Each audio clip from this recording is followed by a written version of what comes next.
Hey guys, Casey here with another weekly recap of your superhero shows. So let's dive right in. We're going to start again with Marvel TV Agent Carter. Yes, it's a good day for singing a song, and it's a good... What's there to say about this two-parter other than another awesome outing? Great fun bringing Dottie back into the mix this week, especially because it played off Peggy taking the rebar through her gut last week. A lot of times you see shows like this just ignore major things like that, and like their hero bounces right back into the mix of things. So it's nice that they played off of that. Awesome fun scene when the council thought that they had Whitney trapped. Boy, but her husband really regretted that decision. One of my favorite scenes though of both episodes was the torture scene with Dottie and Kurtwood Smith's Vernon Masters. It was just great seeing her calmly, defiantly tell him that nothing he could do was going to affect her, because we knew just how true that was, as she's a badass Black Widow. But then to immediately see her so terrified and in pain when Whitney touched her, it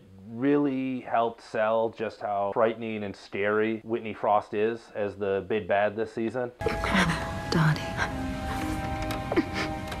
Couple other quick notes. What side is Thompson on? He's overheard numerous awful things that Vernon Masters is talking about with the council here and everything. He's still idly standing by. Is he gonna end up really being a villainous douche, or is he ultimately gonna be a hero and help Peggy out? Great seeing Jarvis get serious when he realized that his wife was in danger. Speaking of that, I think she'll pull through, just the way they ended that. Now on to the Flash.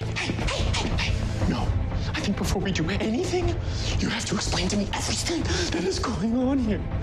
Obviously, we're in for a bit of a letdown episode after last week's amazing outing, but that's not to say that this was a bad episode. Just wasn't at the same level as last week. We got a lot of Earth 2 Barry in this one. Great seeing Grant Gustin play a completely different version of the same character. He really nailed it. What we did get of Earth 1 Barry was awesome as well. Seeing him and Jessie, Wells' daughter there, crack the code to communicate with the Man in the Iron Mask. Speaking of the Man in the Iron Mask, who is he? Some interesting theories out there based on his reaction to Barry mentioning Jay Garrick. Nice to see Killer Frost go all Return of the Jedi and help the heroes escape. Once again, just when we thought we were going to get a happy ending, Jay gets a black hand through the chest. Moral of that story, don't celebrate the big win by awkwardly standing in front of the one portal that your arch nemesis can get through. Oh man, because as I was watching it, I was thinking to myself, that's really weird that Jay's just like standing right in front of the portal and then boom, yeah, that's why.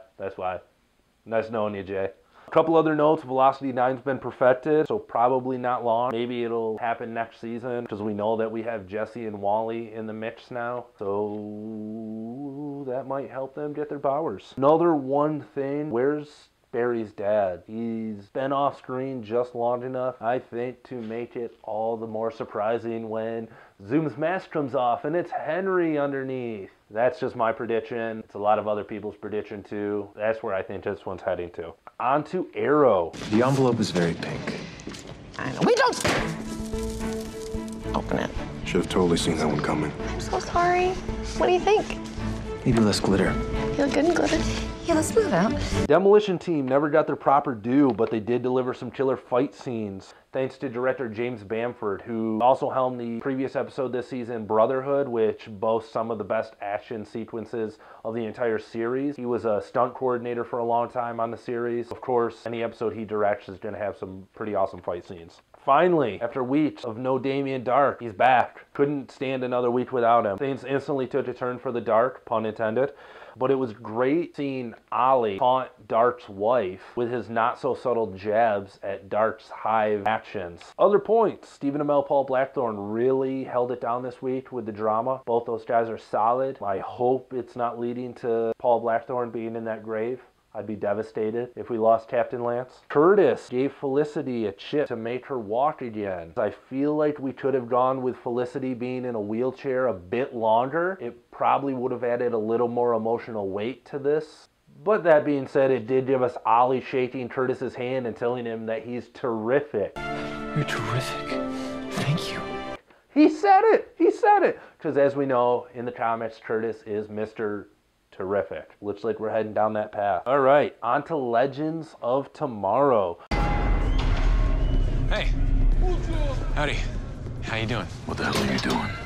Just just being friendly? Good seeing Rip Hunter grow throughout the episode. The episode began by him treating his team like pieces on a chessboard, as it was mentioned directly in the episode. But by the end, he's growing to trust his team to help write the course of history. And it's great to see the two villains of the group showing signs of caring for more than just each other. As I said last week, one of my favorite things was Captain Cold and Ray Palmer bonding. This week we got Heatwave and Ray Palmer bonding. I thought it was really awesome just what Ray Palmer was going through, from being just a complete dork as he tries to charm his way in the Russian prison and getting his butt kicked and putting his body on the line for Heatwave, his partner. I love seeing just these criminals bond with Eagle Scout Ray. On to the villain, Vandal Savage. The scene between he and Rip Hunter where he's taunting Rip about the pocket watch and the photos of his family. We need more of that about Vandal Savage because, as I've stated previously, he is one of the weaker overarching villains in this Arrowverse. Scenes like that, though, really help sell how creepy and twisted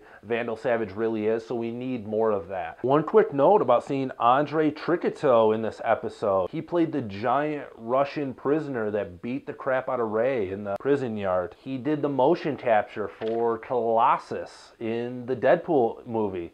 So it was really cool. I got to see him twice in 1 week. And to end, they crash land in Star City in 2046. We saw the Black Green Arrow!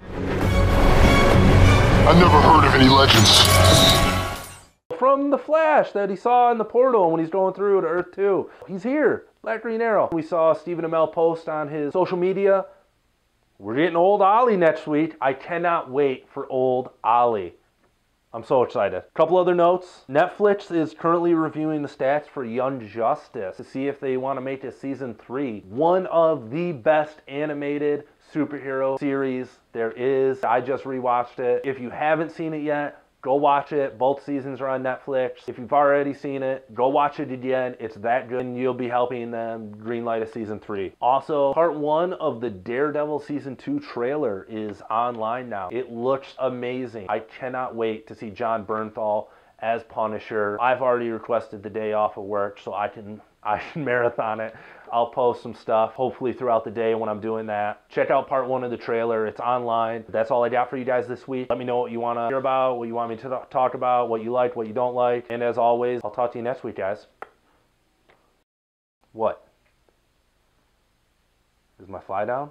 All right, guys. So let's... Your hat's back here. Oh, man. All right, don't put that in.